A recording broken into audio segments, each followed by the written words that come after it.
कौन बन सकता है शंकराचार्य? क्या आप या हम में से कोई भी इस पद तक पहुंच सकता है?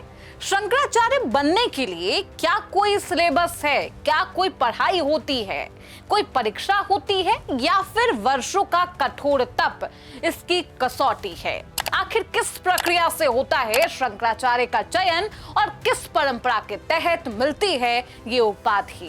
क्योंकि शंकराचार्य के समर्थक कई हैं, जिनकी एक अपील से समाज की दिशा बदल जाती है। उस शंकराचार्य पद की असल ताकत क्या है? और जब यही उपाधि विवादों में आती है तो मामला सुप्रीम कोर्ट तक पहुंच जाता है। शंकराचार्य को लेकर कानूनी संघर्ष क्यों है और अदालतें इस पर क्या कहती है? इन तमाम सवालों के जवाब देंगे आज के इस रिपोर्ट में। आप देख रहे हैं प्राइम न्यूज का डिजिटल प्लेटफॉर्म और मैं हूं आपके साथ श्रुति अंगद।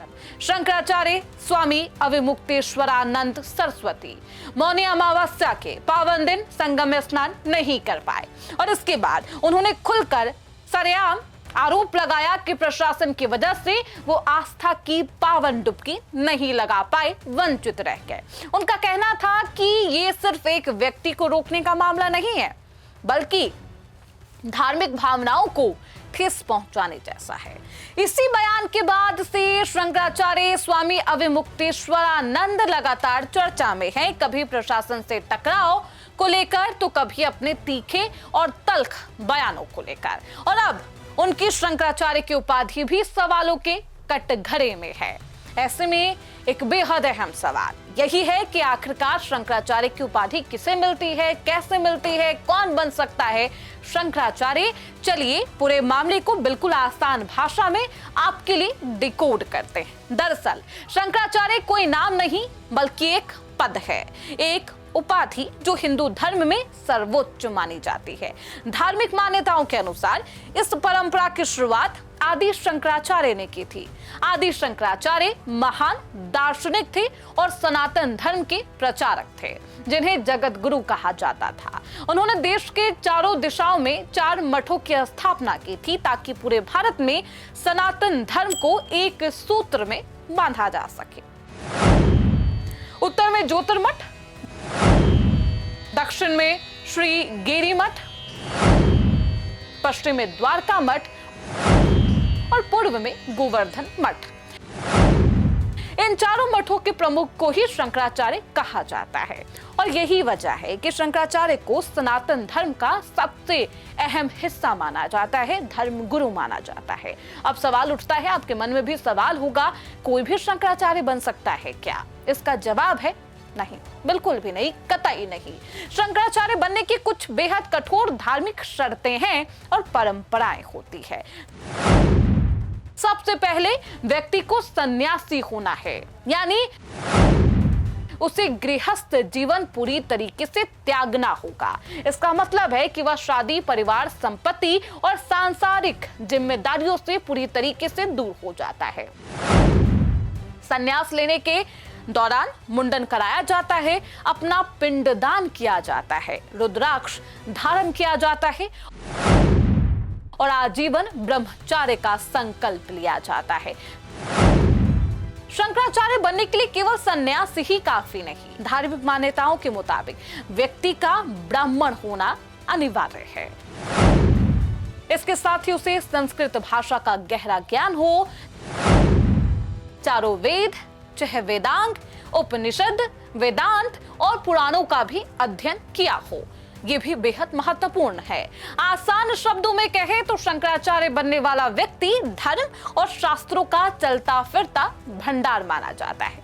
अब बात आती है कि चयन प्रक्रिया क्या है, किस तरीके से इनका चुनाव होता है, उपाधि कैसे मिलती है, क्या इसके लिए कोई परीक्षा है, कोई फॉर्म भरा जाता है या फिर कोई सरकारी प्रक्रिया है?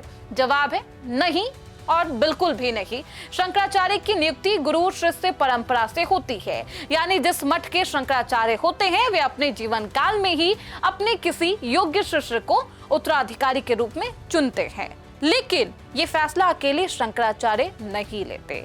इसके लिए अखाड़ों के प्रमुख आचार्य महामंडलेश्वर तमाम संतों की सभा और काशी विद्युत परिषद की सहमति जरूरी मानी जाती है।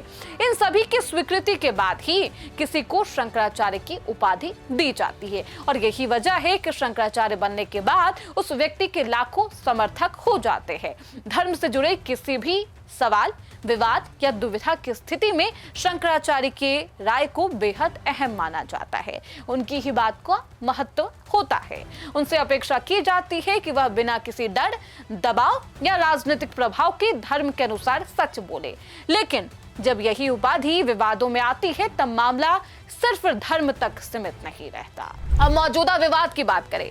मौनी अमावस्या के दिन क्राउड को देखते हुए माघ मेला प्रशासन ने सुरक्षा कारणों के साथ इन्हें कुछ प्रतिबंधित इलाकों में पैदल ही जाने का आग्रह किया। अविमुक्तेश्वरानंद से प्रशासन का कहना रहा कि स्वामी अविमुक्तेश्वरानंद बिना अनुमति भारी संख्या में समर्थकों के साथ शोभा यात्रा निकालना चाहते थे, जिससे अप्रिय घटना हो सकती थी। प्रशासन के मुताबिक किसी भी एक व्यक्ति के लिए लाखों श्रद्धालुओं की जान जोखिम में नहीं डाली जा सकती। वहीं स्वामी अविमुक्तेश्वरानंद का आरोप है कि प्रशासन ने जानबूझकर उन्हें स्नान करने से रोका, उनकी धार्मिक भावनाओं को आहत किया। इस टकराव के बाद मामला और बढ़ा और विवादों में रहा। जब माघ मेला प्रशासन ने स्वामी अविमुक्तेश्वरानंद को नोटिस जारी कर उनसे ये साबित करने को कहा कि क्या वे वास्तव में ज्योतिर्मठ के शंकराचार्य हैं। इस नोटिस में सुप्रीम कोर्ट में चल रहे एक पुराने मामले का भी जिक्र किया गया। वो मामला क्या है वो समझिए। दरअसल शंकराचार्य की उपाधि को लेकर सुप्रीम कोर्ट में पहले से ही मामला विचाराधीन है। 17 अक्टूबर 2022 को अदालत ने आदेश दिया कि अंतिम फैसला आने तक शंकराचार्य की नियुक्ति को लेकर यथास्थिति बनी रहेगी, यानी तब तक कोई भी नया दावा कानूनी रूप से मान्य नहीं होगा। और यहीं से ये मामला और भी संवेदनशील हो जाता है। एक तरफ धार्मिक परंपराएं, संत समाज और आस्था है, दूसरी तरफ कानून, प्रशासन और अदालतें। सवाल ये है कि शंकराचार्य जैसी धार्मिक उपाधि की पहचान आखिर कौन तय करेगा, धार्मिक परंपरा या न्यायपालिका। इस विवाद ने अब राजनीतिक रंग भी लिया। स्वामी अविमुक्तेश्वरानंद की सपा प्रमुख अखिलेश यादव से मुलाकात के बाद ये चर्चा और भी तेज हुआ। और अब क्या इस मुद्दे पर सियासत की एंट्री हो गई है, ये सवाल है। फिलहाल इतना तय है कि शंकराचार्य की उपाधि सिर्फ एक धार्मिक पद नहीं बल्कि आस्था, परंपरा, कानून और राजनीति के चौराहे पर है और अब एक बेहद संगीन मुद्दा बन चुका।